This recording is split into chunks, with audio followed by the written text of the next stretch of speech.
business with a servant's heart. Welcome to the podcast. Steve Ramona. Inspiration, motivation takes. Listen to the pod. Welcome to Doing Business with a Servant's Heart. I'm your host, Steve Ramona.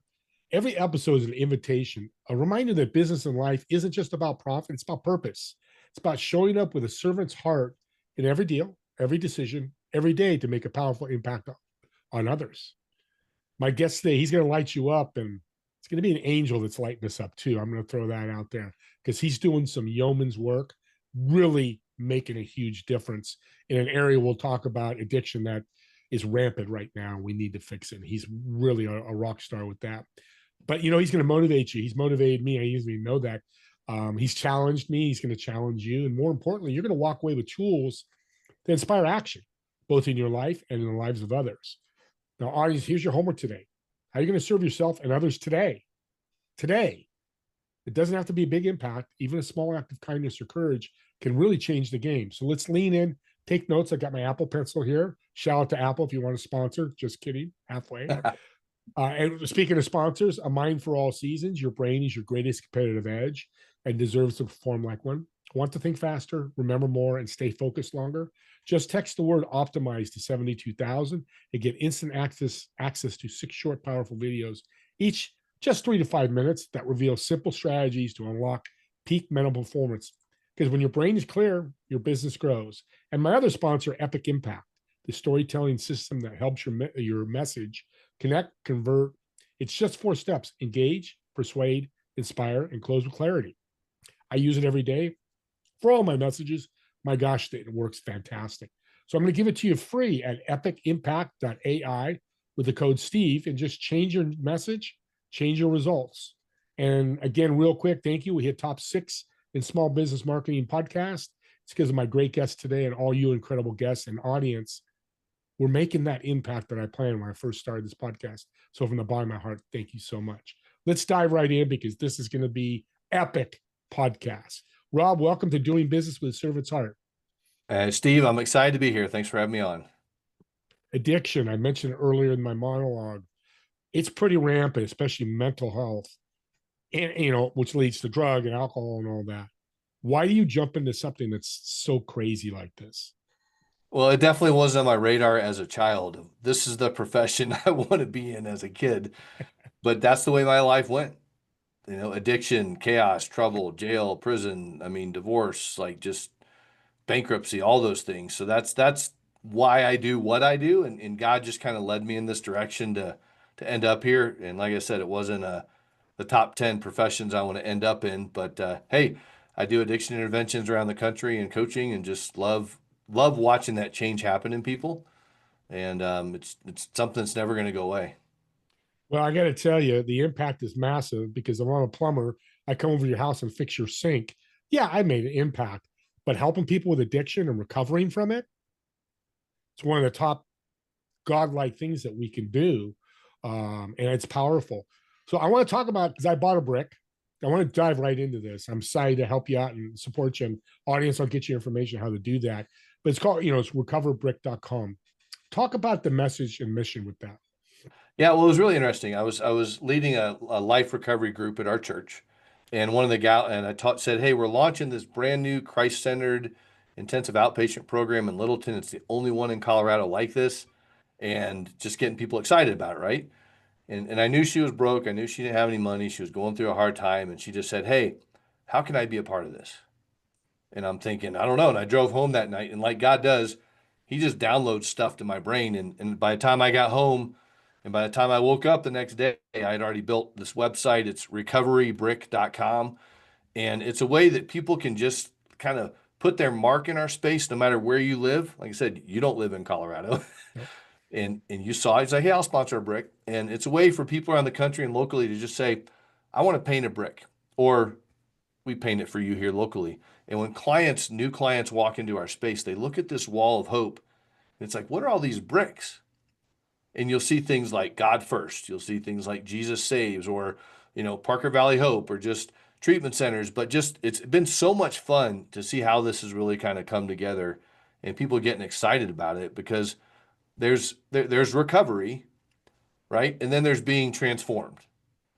And some people just stay in the recovery world, and it's just this kind of shame-based aspect. If I don't do this, I'm going to drink and relapse and stuff. But when I talk to people, when I focus on being transformed, the likelihood of me doing my old behaviors subsides so much that it's almost like a foreign entity in your body. Like, who's that guy? And every now and then that rears its ugly head in life because it gets stressful. But yeah, we're opening this brand new program, and just a way for people to get involved around the country. And it's just kind of a cool little movement people are doing. I'm truly not an expert in this, but that's powerful to me because I talk to a lot of people. I talk to people, they say I'm in recovery, and I, pray for them and thank them and congratulate them and support them. But so you're saying transforming is it literally and put the addiction aside. It doesn't come daily, weekly, or monthly like some people in recovery. No, I mean it is a process, and it's Yeah. just and it is a process. It can be long for some, short for others. I mean, I got sober 24 years ago. God divinely freed me from my addiction after a suicide attempt. It was an awful season of my life, and in that moment, God just said, "You're done." And it was an amazing experience. And I haven't had a craving in 24 years, but man, I drank a lot and I went down a lot of dark territories. Now the thing is, you said something earlier about even starting a business, like when your mind is clear, you're more effective, right? And when those negative things aren't going on in your head, it's detrimental to you when that negative stuff is there. So being transformed, transforming the mind, understanding neuroscience and biology and Christianity and stuff, it all plays a role into what we're doing as a very unique program and a unique way to just really have people say, hey, you are not your past, but here's where you're going. Here's where God wants to take you. Here's God's best for you down over here. And we want to help you get rid of the clutter. Yeah. And this is huge because I've had people come to me and go, hey, I'm ready to quit and start drinking again. Now, I guess I open up to, and I think I do. I'm very open, and people are very open with me. How would you answer that? What's the first step from making them not quitting? Okay, I'll give you a great example. A guy Perfect. in our recovery group, we have this little text thread which we do, just it's through our church, and it's something I started there. And he wasn't going to come because he started drinking again. And when you start drinking again, it's the shame, it's the guilt, it's all that stuff that wants to keep you out of the rooms of recovery and in your community. And I have this phrase, I'm like, if you write down the word community, what's the middle letter? The middle letter is you. And if you don't show up to our community tonight, you are going to be missed. You have things to share that we need to hear, and you need to hear things we're going to share. So we just encourage this guy to come to the meeting through text, right? And we didn't know if he was going to come or not, but we invited him to stay in the community, even though he started drinking again, and then he showed up. And man, Steve, he was a wreck. And he'll probably listen to this and and he'll laugh about it. But he came, and I mean, you could tell he was drinking. His eyes were bloodshot. He was so full of shame and guilt. And I'm like, look at me. Look me in the eyes, man. And he looked, and he came into the group and just stayed the whole meeting. And he keeps coming every week, right? And he's still on the struggle bus. But it's like that whole thing about, and we have these bracelets we made called says recovery plus Jesus equals transformation. And he's believing in the transformation piece, even though he doesn't feel he's there yet. But we didn't shame him. We didn't say, "Oh, you suck," or "You failed," or like, "Dude, you start over." It's just a data point in this guy's recovery journey. It's not a setback. It's not a whatever. It just is. Now, what do we do with it going forward, right? And so that's kind of what I'm all about with recovery, not the shame-based, fear-based stuff. It's like, all right, man, okay, you screwed up. Let's backtrack the last 24, 48. And if you're just not done yet, then you're not done yet. Just keep praying about it, and we're going to be here every Monday. And anyway, he calls me every now and then, but it was that moment of the community piece. And so I want to challenge your listeners to say, hey, what does your community look like? Because when you don't show up, that word community is now community. Changes the whole word, right? So Yeah. that was, I don't know, I love how God just downloads random stuff to my brain, and my ADHD kicks in. I'm like, let's go with it and create something out of it. It's a lot of fun. Well, God's the number one AI. That's what I say. He's the number one AI tool. Just Yeah. came up with that just now, thinking as you're talking about that. It's really cool. And I love Struggle Bus. because you know what? It's just not addiction. It's entrepreneurs, it's mothers, it's, across the board, whatever it may be, 8 to 5 and you're sick. Well, you're on the struggle bus. You're not feeling good. You don't want to be at work, but you're. So I loved that. That's why I loved having you on, because a lot of this can transfer into entrepreneurship, Oh which yeah. can be somewhat of an addiction, good and bad, as you well aware. We've talked about that. I love that phrase, struggle bus, and I love data points, because that's exactly what an entrepreneur needs to deal with. Where's your Yeah. data point? Oh, you backed up today? Well, move the data point tomorrow to do something else. Meet a Rob or whatever to move your, I always say move forward. I'm loving this. Yeah. So faith, how did faith save you? Oh wow. Well, I grew up Christian, and it was just kind of, you do the church thing, right? And but all along the way, even through my addiction and stuff, I never really truly understood, because it wasn't talked about a lot, is the identity piece of my faith. Right. And here's another word with the middle letter. I'm all about this. You'll hear me, I always talk about middle letters, but the middle letter of faith is I. Right. So what defines me? Like, how am I defined? Am I defined by Jesus, or am I defined by society? And so I'm defined by Christ, which is the I am inside of me. And so that helps keep me moving forward, because I can look back in my own life and say, okay, I know God's always there, but man, in those troubled times as an entrepreneur, as a father, and as a husband, and the enemy gets in there, I'm just like, dude, I'm just failing right now. And so I have to, I don't have to, I choose to look back and say, oh, remember when God showed up in that troubled time? Yeah. And how much time did I waste? How much time do you waste in the worry cycle, the hamster wheel, and it never happens. So many instances where the thing I was fearful of never happened. But I didn't lose my faith. I might waver a little bit on it and just take control, Yeah.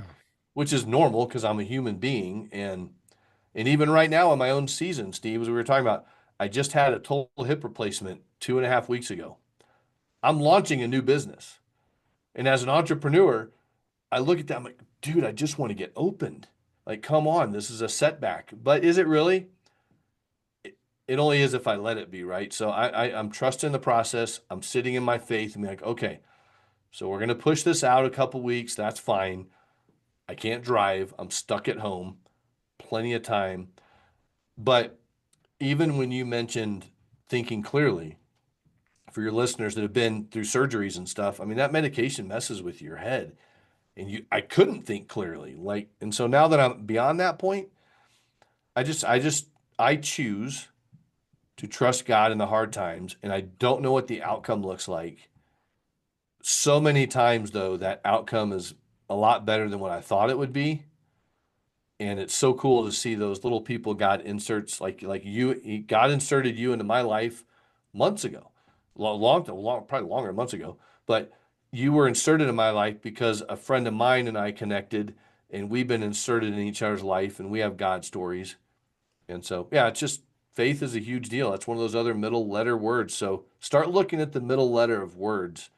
I got a whole list of them, and it's pretty cool. It's fun. It's really awesome, because that's what entrepreneurs should have. If you don't have faith, you're going to struggle, because you're going to get the person missing the meeting, the contract not get signed, nobody show up to your work. I mean, you listening, you're hearing all this. All that's going to happen. Yeah.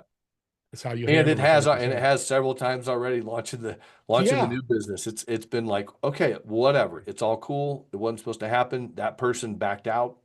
It's all good. So I'm just going on the all good train right now.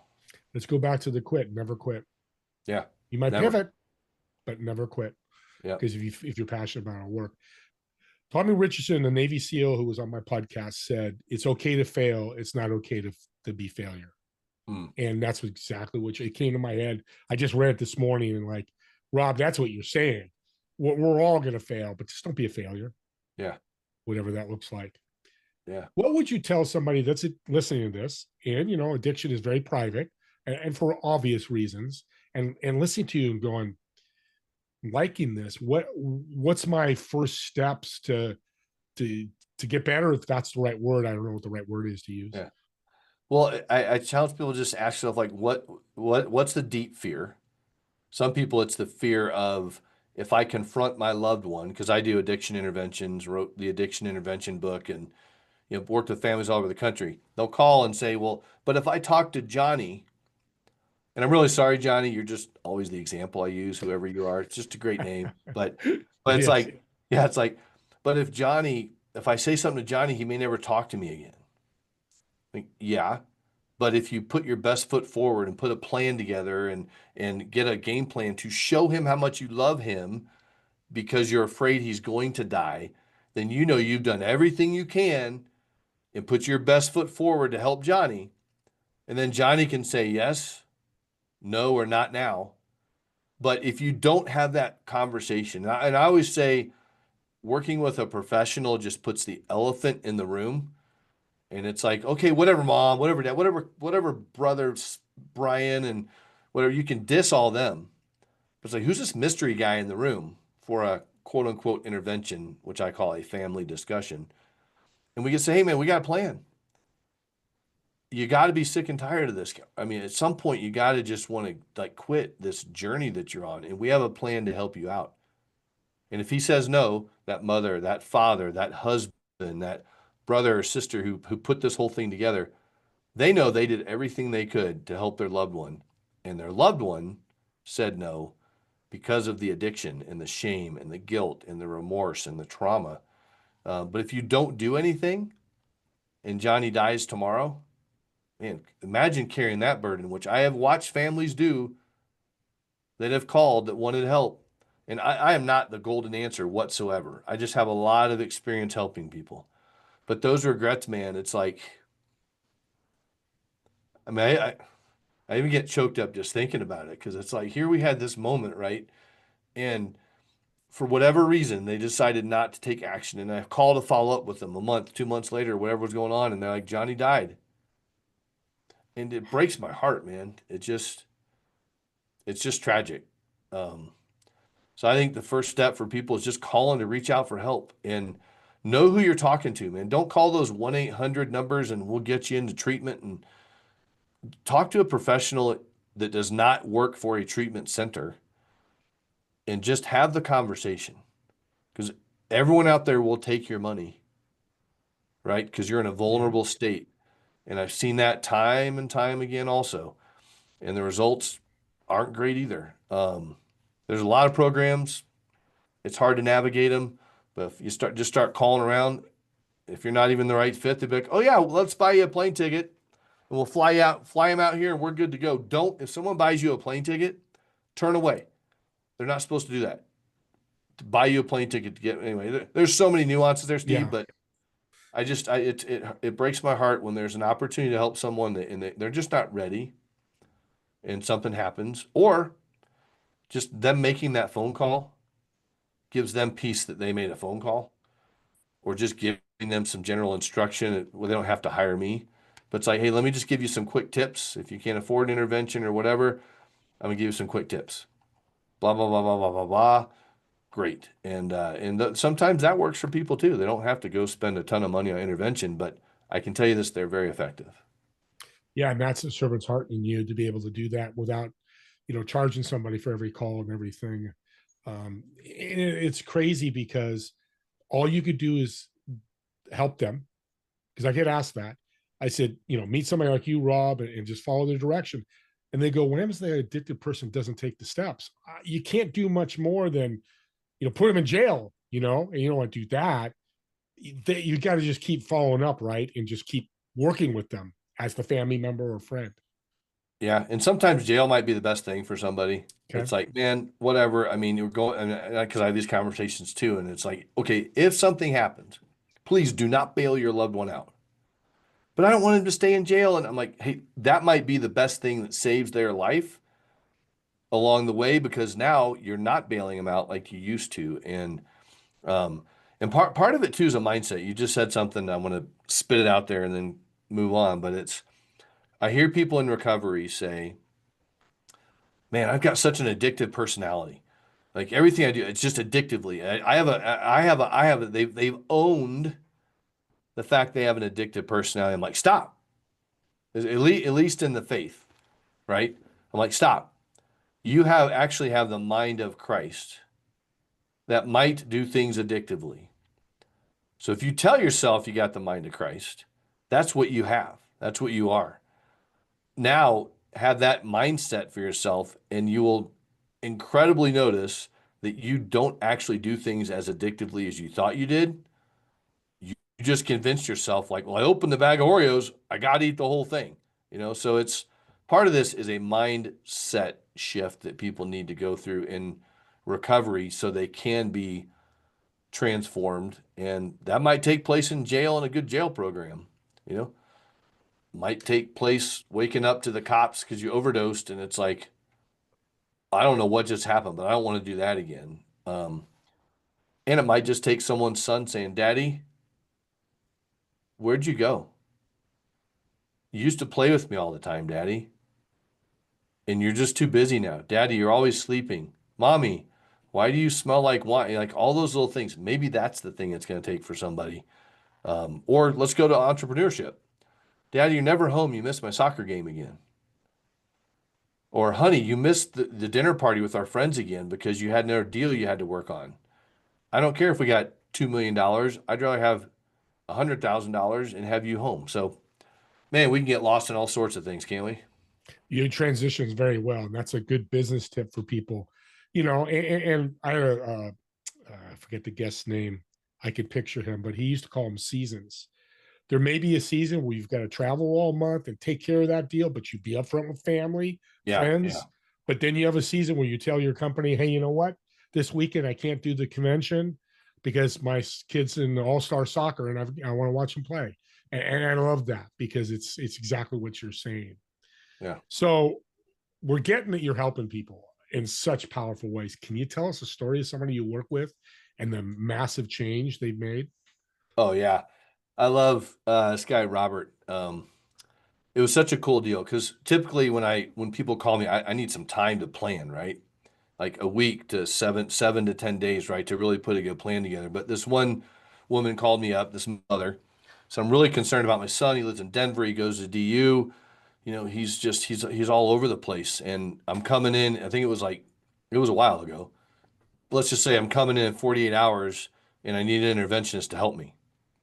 I'm like, okay, let's get the details. It was hard to kind of really, you kind of had to jump right in all the way.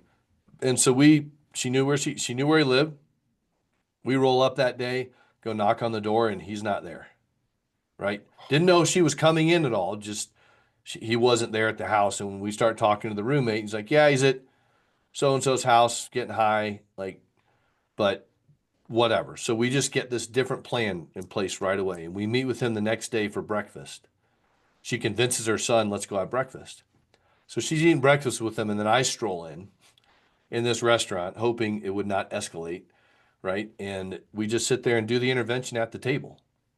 This young punk, just kind of living off mom and dad's money. And in a sense, he didn't even really need the money because he was selling so many drugs that he was sustaining himself, which his parents didn't know. And it was just a wild space of no one knowing what the other person was doing, right? And he ends up agreeing to go to treatment that day. So he gets on the plane, take him to treatment. We get him down there. And he was ready in the fact because the day that we called him the day before, he was selling crack cocaine on the streets of Colfax, Colorado, and the cops rolled up on him. And he just dumped it all in his mouth and swallowed it, and nothing happened, didn't get arrested, but scared the crap out of him enough. And the timing of the intervention was enough, right? And he goes to treatment. He goes to detox.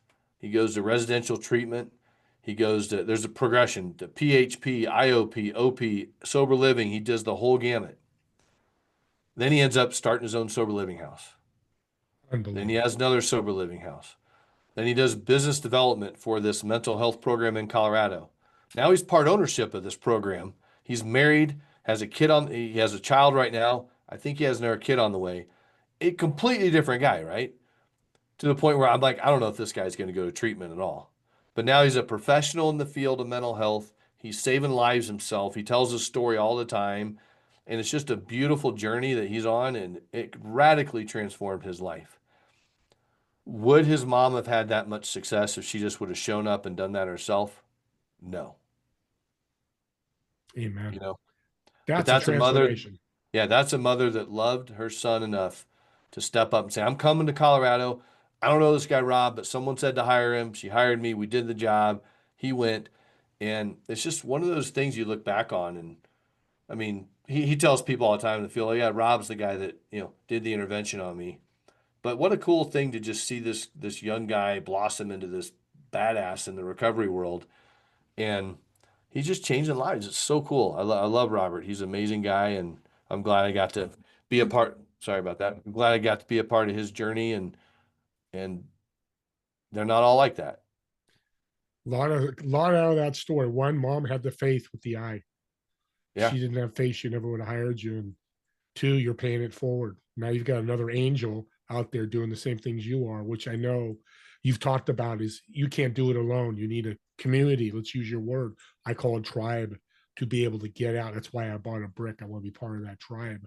Um, we're coming to the end here. And time flew. I knew it would because it's such a dark subject, but a subject that needs to be talked about.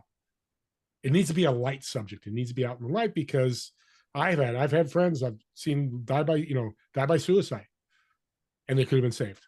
All of them, I yeah. believe. I could be crazy, but I know you believe that too. That there's always that chance if we get it. So let's end with a fun note here. I want to get to know Rob a little bit better. Okay. So in Denver, we're going to reserve a table at a restaurant, whatever you decide.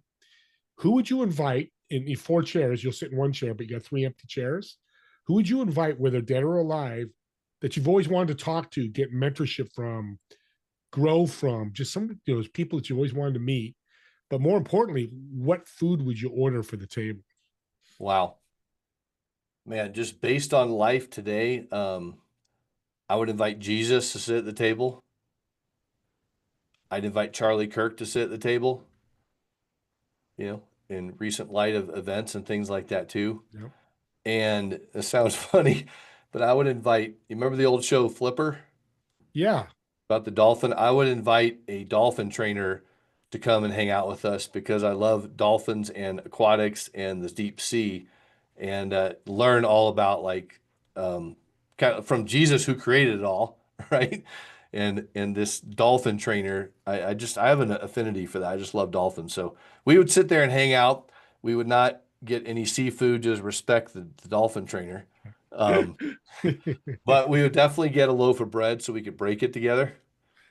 And I think some good old pasta is just a good kind of conversation meal with each other with some cannolis at the end and maybe a dark chocolate cake with some cappuccinos or coffee. That is a full table. I love Yeah. it. Love it. Well, Rob, God bless you for what you're doing. You're doing yeoman's work, like you said at the beginning. You're really making a difference. I know people listening may want to connect with you. How can they reach you? Oh, wow. Before I say it real quick, I got to say this. You mentioned the word tribe. What's the Yep. middle letter, Steve? Yeah, Yep. It's one of those I letters as well. So it's a lot of fun with that regards. I So love that. I would say this. If people are intrigued by faith and transformation, and honestly they want to be some part of something really cool, I just want to tell them to go to recoverybrick.com and just check it out. That'll link you back to me and all those things too. But this is kind of a chance to say, hey, you know what? I could go to your other websites and check those things out. I mean, our new IOP program is christianrehabservices.com. The fact that was still available was wild. But if people have are jonesing for some faith and some transformation and stuff, come be a part of it with us and get on the wall of hope, man. So I'm going to add to it. So, audience, if 3 of you go out and buy bricks, mention the podcast to Rob, whether when you buy the brick or send him an email, I will buy a $50 brick in honor of all 3 of you, the first 3 people to do that.